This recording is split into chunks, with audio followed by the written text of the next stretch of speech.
When I saw the notification from Melissa that Saturday morning, I thought it was just another boring work event invitation from my husband's company. But instead, she had accidentally forwarded me 2 years' worth of messages between her and my husband, Mark. 847 messages to be exact. And my entire world collapsed before I even finished reading the first 10. You know that feeling when your stomach drops so hard you think you might throw up right there on your kitchen floor? That's exactly what happened to me. My hands were shaking so badly I could barely hold my phone.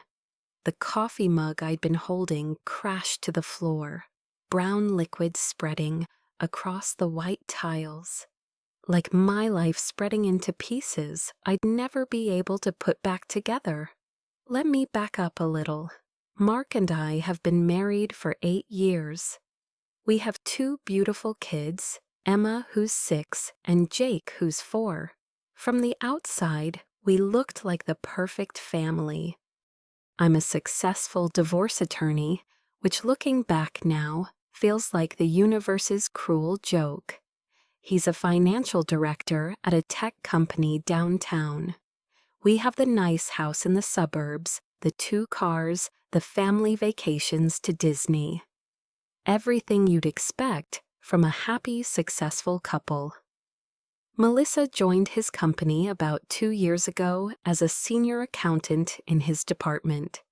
I remember when he first mentioned her. It was so casual, so innocent. Just another new hire he had to train. She was married too, had a couple of kids around our kids' ages. Sometimes he'd mention her in passing, how she helped with a big project, or how she brought donuts for the team. Nothing that would make any wife suspicious. But I should have noticed the signs. God, as a divorce lawyer, I see these patterns every single day in my clients' cases. The working late became more frequent. The weekend emails that absolutely couldn't wait until Monday. The way he'd quickly flip his phone over when I walked into the room. The new cologne he started wearing to work. The gym membership he suddenly needed, even though we had a full setup in our garage. So there I was, standing in my kitchen at 7 in the morning on a Saturday, reading messages that started 2 years ago. At first, they really were innocent, work stuff mostly. Questions about spreadsheets and meetings. Then about 3 months in, the tone shifted. It was subtle at first, a emoji here, a little joke there. Your presentation was amazing today, turned into, you looked amazing presenting today. By month 6, they were having lunch together every day. Not with the team, just the 2 of them. There were inside jokes I didn't understand, references to conversations they'd had that clearly weren't about quarterly reports. She was complaining about her husband, Greg, how he never listened to her, how he was always golfing on weekends instead of spending time with family. And Mark, my Mark, was comforting her, telling her she deserved better. The irony wasn't lost on me that while he was texting her about what she deserved, I was at home making dinner for our kids, helping with homework, managing our entire household, while also working 50 hours a week at my firm. But sure, tell another woman what she deserves, while your wife is holding everything together. The messages got progressively worse. By year 2, they were full-on emotional affair territory. Good morning texts before he even said good morning to me. Good night texts after I'd already fallen asleep, waiting for him to come to bed. During our family vacation to the beach last summer, he was texting her from our hotel bathroom at midnight, telling her he wished she was there instead. That one particularly stung. because I remember that vacation. I had planned everything, booked the perfect oceanfront condo, made reservations at restaurants I knew he'd love. I even bought new lingerie, thinking maybe we could reconnect. Remember why we fell in love in the first place. But he was tired every night. "Too much sun," he said. "Too much wine at dinner." Now I know he was staying up texting her after I fell asleep. Then I got to the part that made me actually run to the bathroom and throw up. 3 months ago, when he said he had that conference in Chicago, the one where spouses weren't invited because it was all boring financial stuff I wouldn't understand anyway. Yeah, there was no conference, or rather, there was, but it was a day shorter than he told me. He extended his stay, and guess who just happened to also need to be in Chicago that same weekend for a completely unrelated reason. The pictures they sent each other from that trip were like a knife twisting in my gut. Selfies at Navy Pier, dinner at some romantic restaurant overlooking the river. A sunset photo from what was clearly a hotel room, not separate hotel rooms, mind you. The same room. I could see the same curtains, the same view, the same everything. But here's the thing that really got me. In between all the flirting and the photos and the emotional intimacy they were sharing, they were also trash-talking me. Melissa would ask how his evening was, and he'd respond with things like, "The usual." Sarah's stressed about some case and taking it out on everyone. Or Sarah made her famous burnt chicken again. Or Sarah's at another one of her work events, pretending to care about networking. First of all, I have never burnt chicken in my life. I'm actually a great cook when I have time, which isn't often because I'm busy being the primary breadwinner and primary parent while he's having an emotional and apparently physical affair with his subordinate.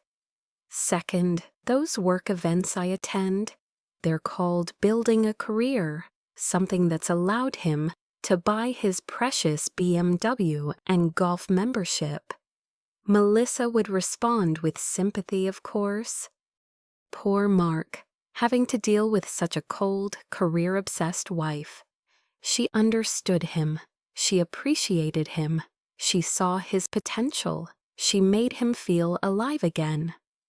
I'm reading all these cliches that I've heard 1,000 times in my office from cheating spouses, and I'm realizing my husband is just another pathetic stereotype. But the real kicker came when I got to last week's messages. They were planning their future together, when they would leave their spouses, how they would handle the kids, where they would live. He actually wrote, and I quote, "Sarah's a divorce attorney, so she'll probably try to screw me over, but it'll be worth it to be with you." Screw him over? I've supported this man through everything. When he lost his job 5 years ago, I carried us financially for 8 months without a single complaint. When his dad died, I planned the entire funeral because he was too distraught to function. When he wanted to go back to school for his MBA, I took on extra cases to pay for it. But sure, I'm the one who's going to screw him over. The last message in the thread was from Melissa yesterday. "Can't wait for Tuesday, same place, same time." And his response, "Wouldn't miss it for the world. Sarah thinks I have client dinners on Tuesdays now."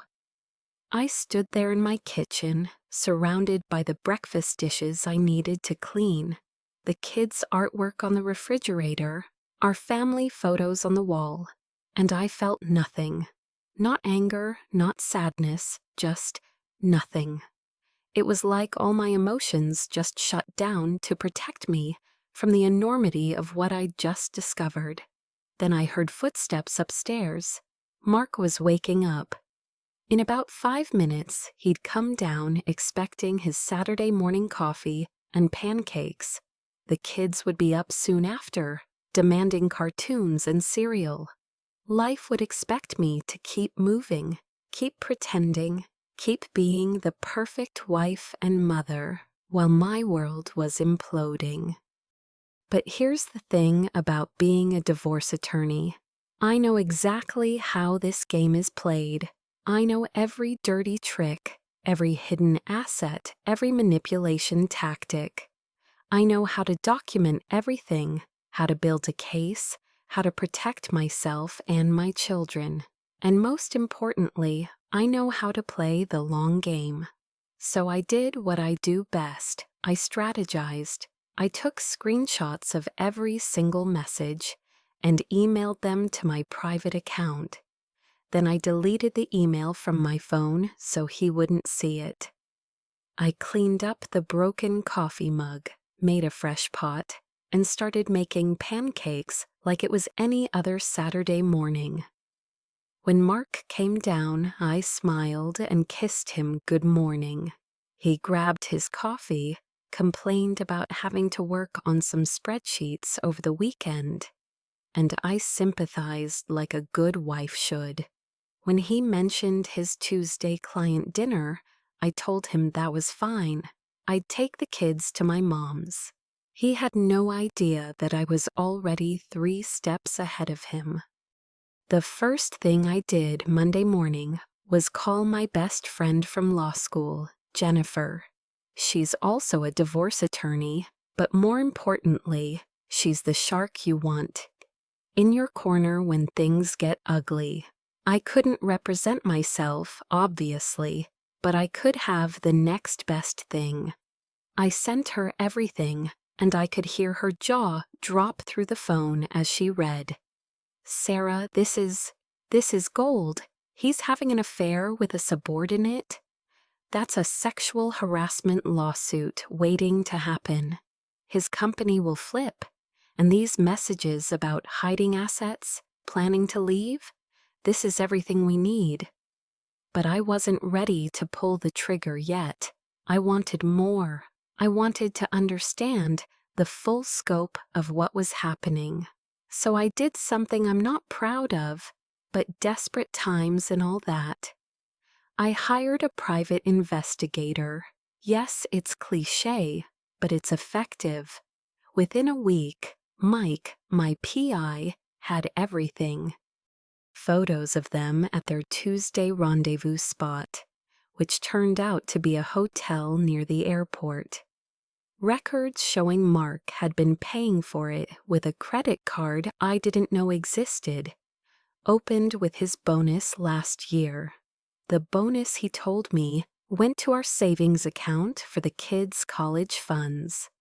Mike also discovered that this wasn't Melissa's first rodeo. She had been let go from her previous job under mysterious circumstances that everyone refused to discuss. A little digging revealed another workplace affair with a married executive. The woman was a serial homewrecker with a pattern, but the most interesting thing Mike found was about Mark's finances. Remember how I mentioned he's a financial director?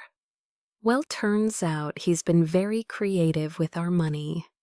There were cryptocurrency accounts I didn't know about, investments in his brother's name, a savings account at a completely different bank with $40,000 in it, all accumulated in the last 18 months, coincidentally, right around when things with Melissa heated up. I sat with this information for another week, going through the motions of normal life, making dinners, attending Emma's dance recital, cheering at Jake's soccer game, sleeping next to my husband every night, like I didn't know he was texting another woman from our bathroom. The hardest part was maintaining intimacy. When he tried to initiate, I had to fight every urge to push him away in disgust, but I played along, thinking about the end game. During this time, I also did something therapeutic. I went through our entire marriage, reevaluating everything with fresh eyes. The red flags I'd ignored, the gaslighting I'd endured, the ways I'd diminished myself to make him feel bigger. Like how I stopped mentioning my wins at work because he'd get moody when I made more than him. Or how I'd skip firm events because he'd complain about having to watch the kids alone.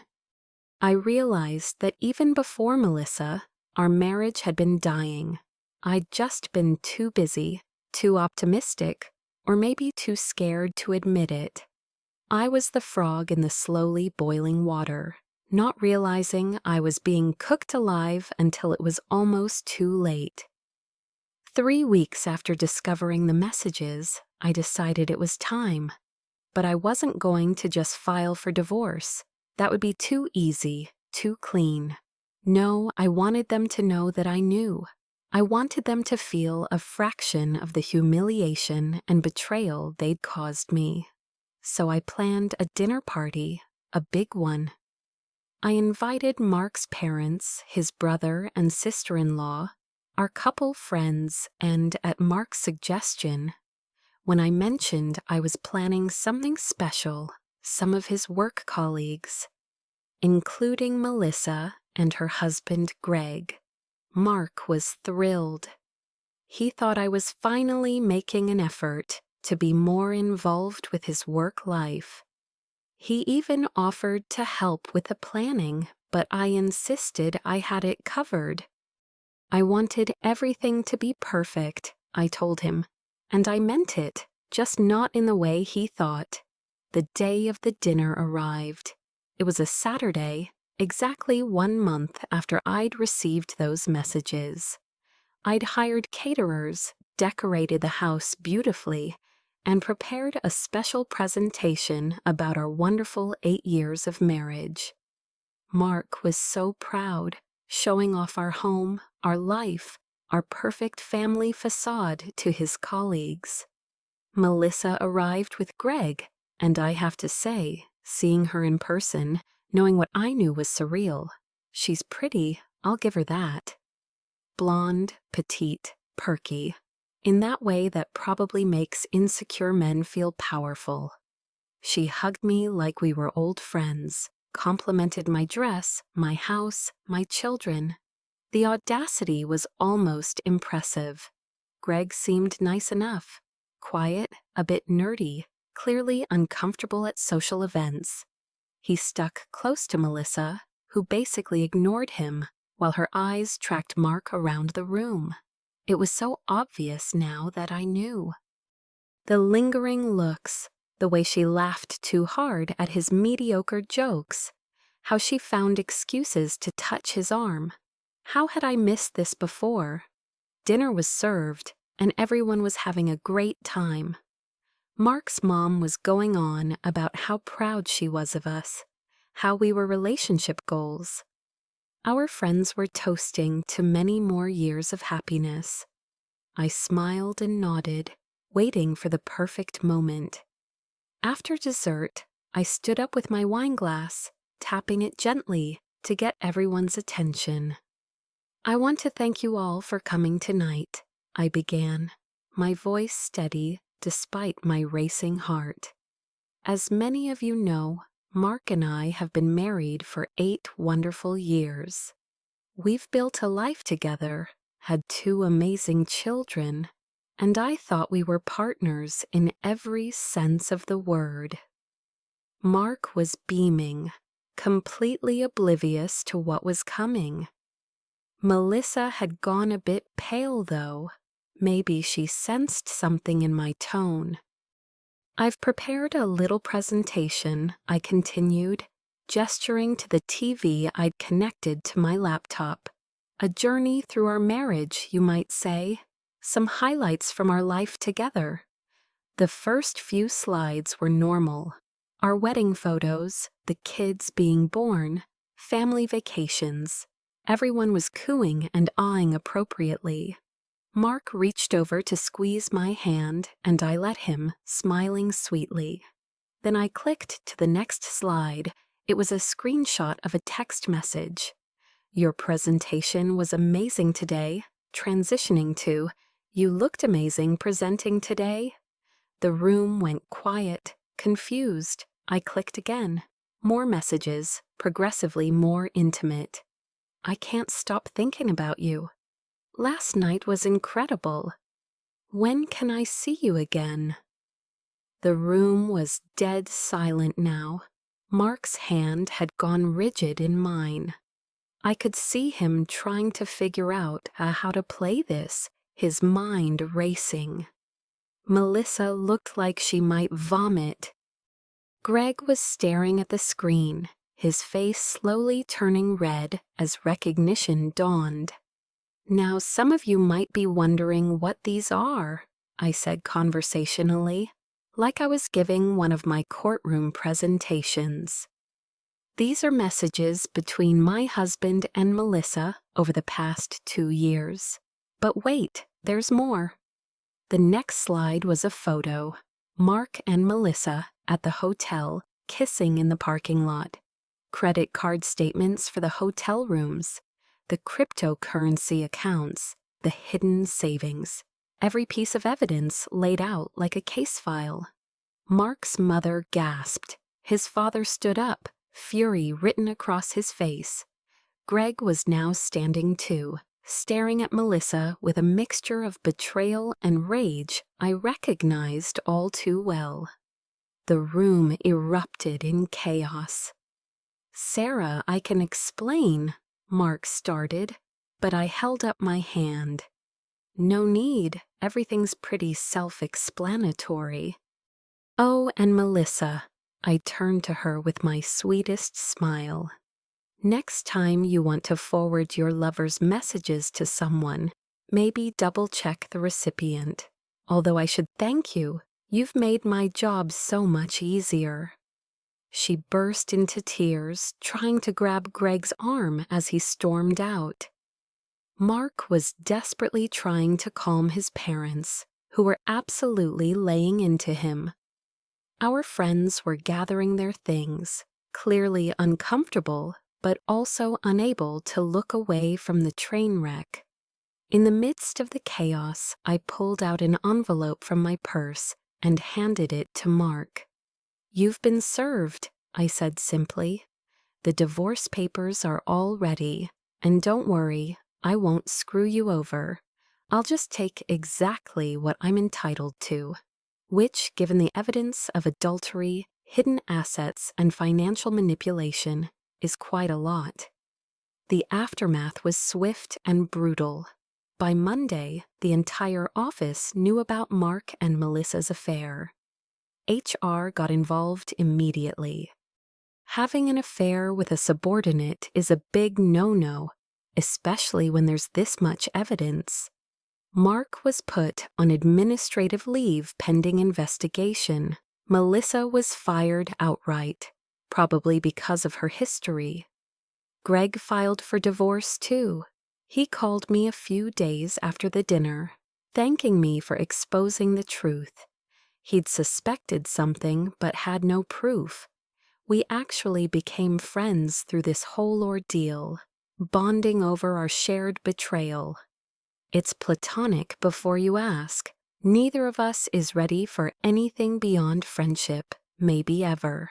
Mark tried everything to salvage the situation. He showed up at my office with flowers, which security promptly escorted him away from. He sent long emails about how sorry he was, how Melissa meant nothing, how he wanted to work on our marriage. I forwarded everyone to Jennifer, building our case. He tried to use the kids, telling them Mommy was being mean and breaking up the family. That backfired spectacularly when Emma, wise beyond her 6 years, told him she saw him kissing someone who wasn't Mommy at the store. Kids see everything, even when you think they don't. His parents, to their credit, were completely on my side.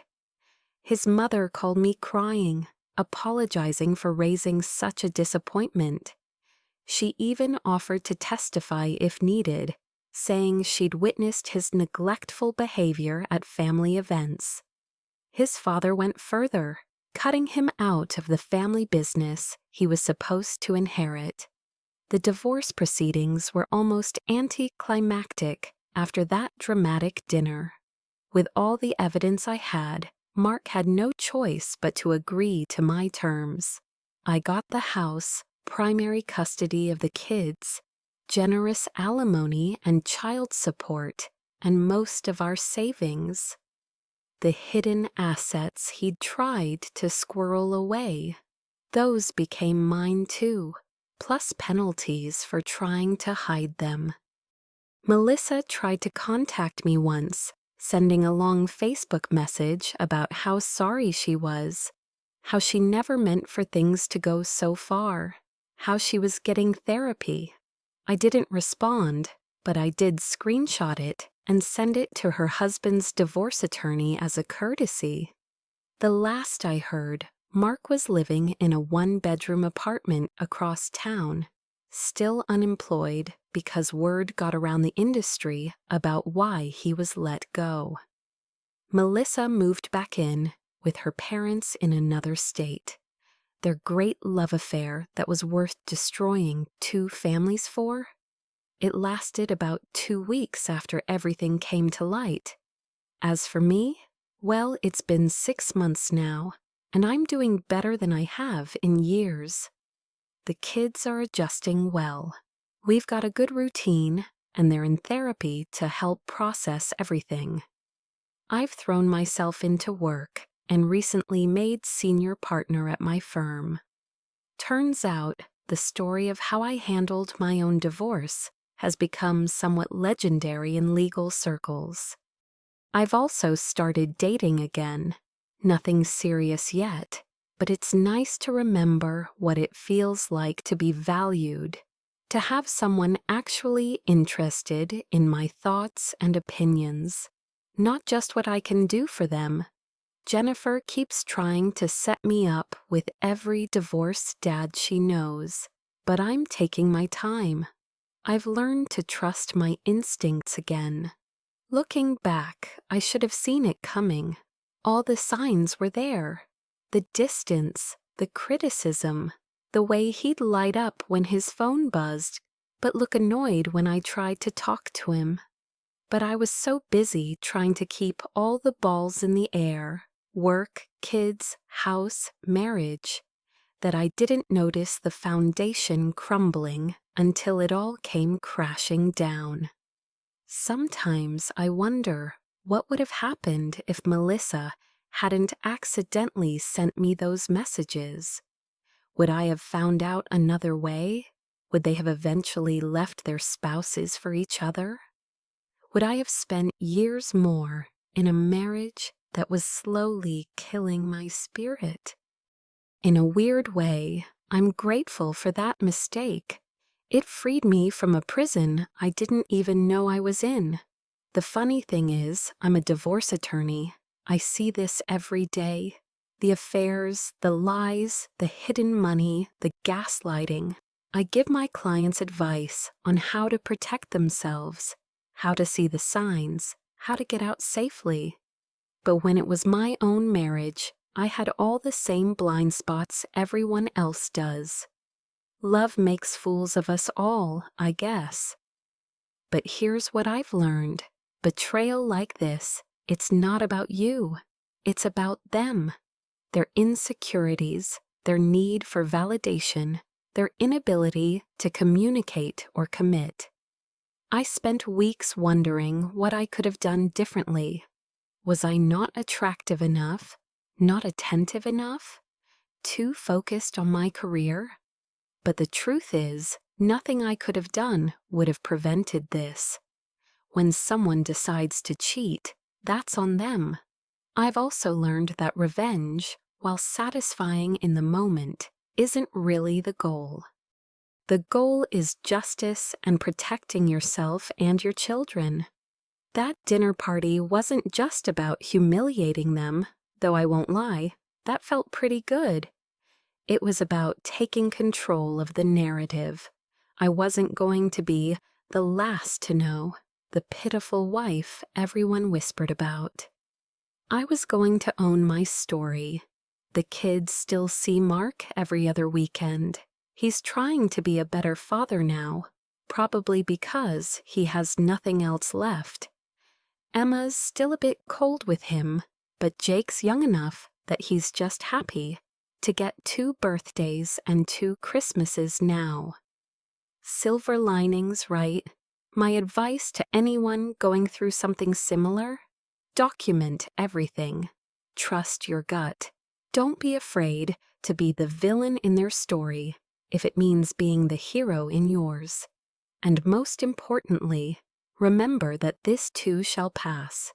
The pain, the anger, the humiliation, it all fades. What's left is wisdom, strength, and the knowledge that you survived something that would break a lot of people. Oh, and always double-check who you're sending messages to. You never know when you might accidentally destroy your own affair. Thanks for that, Melissa. Truly, from the bottom of my heart, thank you for being careless. Your mistake gave me my freedom.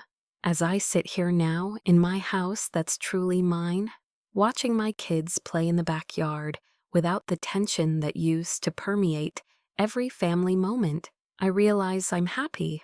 Actually, genuinely happy. Not the fake happiness I performed for years, but real contentment. My life isn't perfect, but it's authentic, and that's worth more than any picture-perfect marriage built on lies.